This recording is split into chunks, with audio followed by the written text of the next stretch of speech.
उसी को फॉलो कर रहा था। सो मेरे घर आके बच्चों के नाल फोटो खिंचाई, ये भी एक याद है।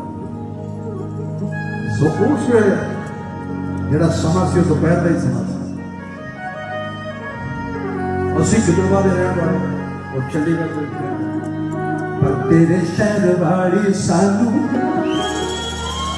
जितनी सुन लगती बहुत शौक थी और बड़ा महंगा मोटरसाइकिल उन्होंने खरीदा। बड़िया उन्होंने उस बाइक के उत्ते ऐसिया राइड्स नहीं, पता नहीं कि जगह उन्होंने जाके देखी।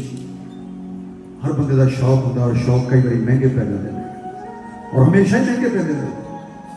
शौक का मुल कोई नहीं होता, मगर वो ऐसे एक्सीडेंट होया और फोर्टस के दाखिल अपने तय दिल को उन्होंने अपने इष्ट देव को अपने गुरुदेव की याद करके उन्हें लिए दिमाग जरूर करना। मेरे धन्यवाद होंगे कि तुम मेरी गल सुन और उस रूह जी उस वे तड़फ रही है सुनना है इस वे, मगर थोड़ी दुआ के नाल शायद कुछ असर हो, क्योंकि दुआओं के असर सदा जरूर है। जी थैंक यू सो मच।